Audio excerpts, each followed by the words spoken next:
Todos, en el nombre de la Asociación del Ritmo Cardíaco de la Sociedad Española de Cardiología y en el mío propio, como presidente, es un auténtico placer poder compartir con todos ustedes este magnífico evento científico que, bueno, por circunstancias tenemos que organizar online.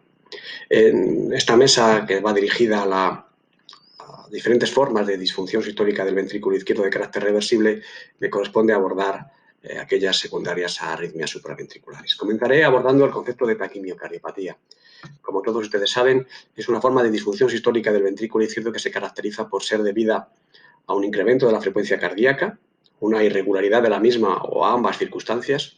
Es, por definición, reversible, de manera que, cesada la arritmia que la ocasiona, permite la recuperación de la función ventricular, habitualmente en menos de 3 meses después del tratamiento específico de la arritmia, y puede acompañarse, en formas avanzadas, de dilatación ventricular e incluso de afectación del ventrículo derecho.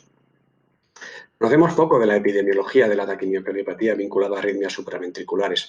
Puesto que la fibrilación auricular es la arritmia más frecuente en la práctica clínica, intuimos que es la causa más frecuente de taquimiocardiopatía.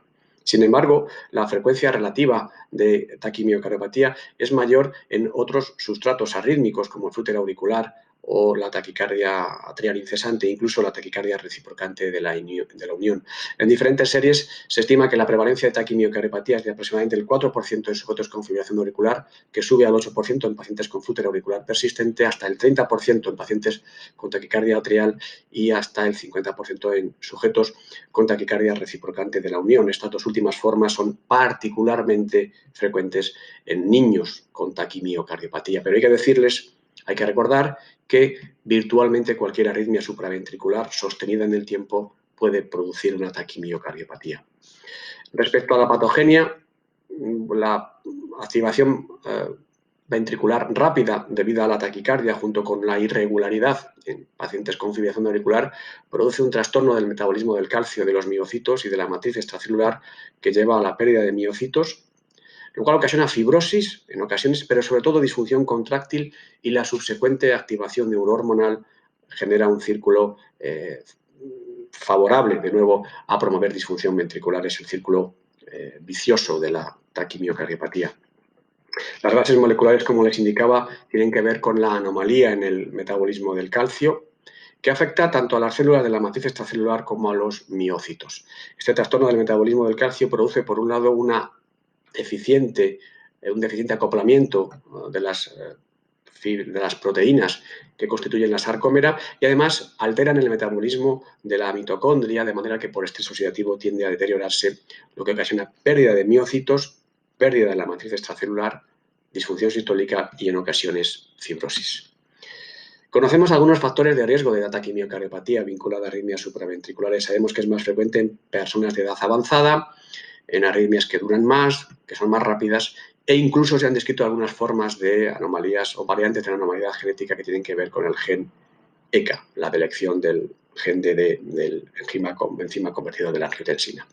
Pero aunque estos factores predisponentes están más o menos evidenciados en diferentes series, hay que decir que la taquimiocardiopatía vinculada a arritmias supraventriculares puede aparecer en cualquier edad, con cualquier duración de la arritmia.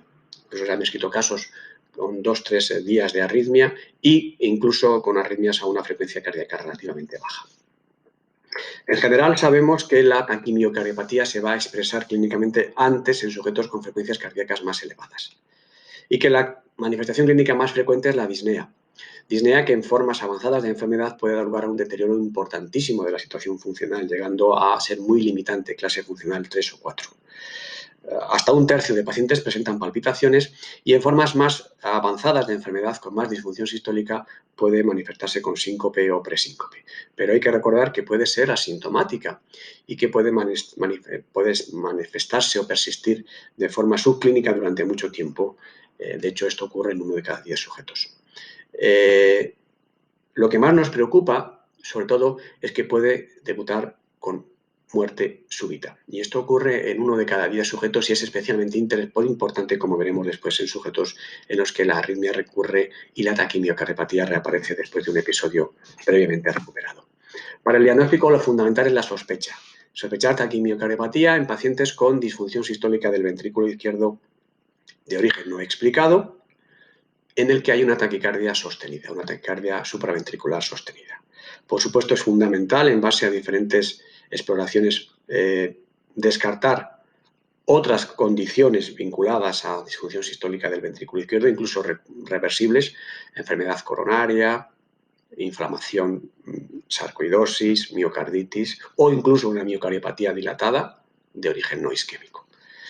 Y es precisa la confirmación de una arritmia sostenida, por lo cual será no solo imprescindible objetivar en un electrocardiograma, sino que nos suele ser de mucha utilidad la objetivación mantenida o la evidencia mantenida de la arritmia en un Holter de 24-48 horas. Con un alto nivel de sospecha se debe implementar el tratamiento específico de la arritmia, en el que, como veremos después, la evaluación con catéter probablemente es la técnica más resolutiva.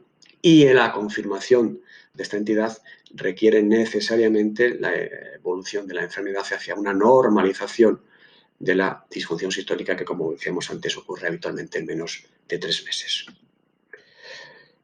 Me gustaría detenerme unos minutos en la fibrilación auricular, que, como decíamos al principio, probablemente es la causa más frecuente de taquimiocardiopatía debido a arritmias supraventriculares. La fibrilación auricular y la insuficiencia cardíaca coexisten con frecuencia en pacientes con insuficiencia cardíaca y disfunción sistólica, llegando a aparecer hasta en la mitad de los sujetos, especialmente en aquellos con situaciones funcionales peores. Diferenciar una taquimiocardiopatía o una miocardiopatía dilatada empeorada por fibrilación auricular a veces es difícil. Y digo empeorada porque la aparición de fibrilación auricular en un paciente con disfunción sistólica del ventrículo izquierdo suele conllevar un deterioro clínico y pronóstico evidente, como se puso de manifiesto en lo que les presento en su análisis del estudio SOLT. A veces es difícil saber qué es lo primero, pero tenemos algunas variables que nos pueden orientar hacia un diagnóstico de taquimiocardiopatía, lo cual nos enfatizará en la necesidad de un tratamiento más agresivo para recuperar el ritmo cardíaco, el ritmo sinusal. A favor de taquimiocardiopatía en este contexto clínico iría el hecho de una ausencia o escasa dilatación del ventrículo izquierdo. De hecho, en alguna serie, un diámetro telediastólico del ventrículo izquierdo inferior a 66 milímetros se asocia a una sensibilidad del 100% y una especificidad del 83% de taquimiocardiopatía, y también va en favor de la taquimiocardiopatía la existencia de disfunción sistólica en ventrículos poco o nada dilatados y sin fibrosis, sin realce tardío de gadolinio en la resonancia nuclear magnética.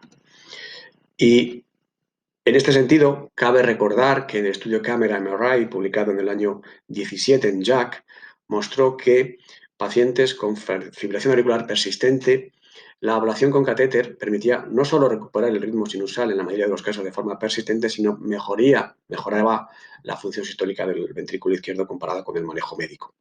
Y esta mejora de la función sistólica era particularmente evidente en aquellos sujetos en los que no se apreciaba realce tardía de gadolinio en la resonancia nuclear magnética, con una diferencia promedio de 11 puntos.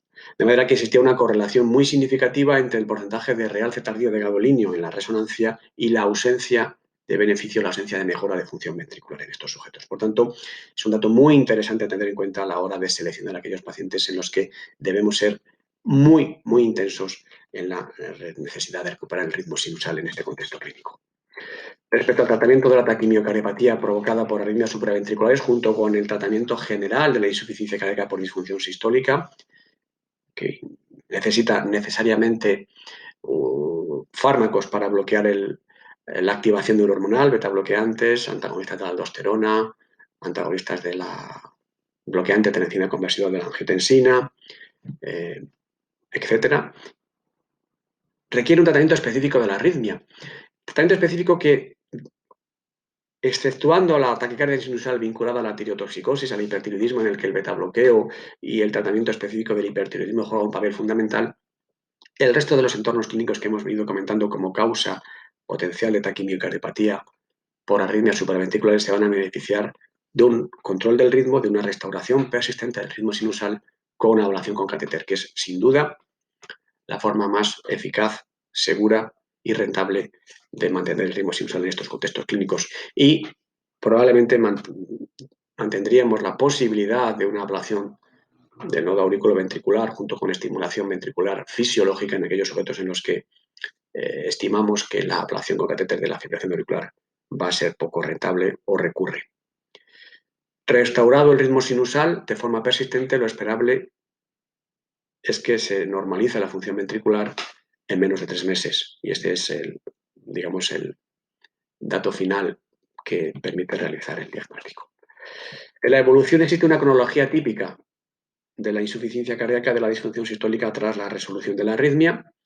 Pronto ocurre una mejora hemodinámica en menos de 48 horas, la mejoría clínica del sujeto es evidente en la primera semana y la normalización de la función ventricular ocurre en los primeros 3 meses. Sin embargo, el remodelado eléctrico tarda tiempo en desaparecer y si se ha producido fibrosis, con frecuencia esta puede persistir. De hecho, sabemos que, aunque se normalice la función ventricular, algunos sujetos con taquimiocardiopatía debido a arritmias supraventriculares pueden presentar secuelas en forma de disfunción sistólica, dilatación ventricular y fibrosis. Estos son sujetos de especial riesgo a los que hay que seguir. Hay que seguir porque la recurrencia de la arritmia que produjo la taquimiocardiopatía se sabe que puede dar lugar a un nuevo episodio de taquimiocardiopatía que suele ser más rápido en su evolución y más grave, pudiendo con frecuencia debutar como muerte súbita. Y esto ocurre especialmente en sujetos en los que el primer episodio dejó secuelas. Nada más, ha sido un placer estar con ustedes y reciban un afectuoso saludo.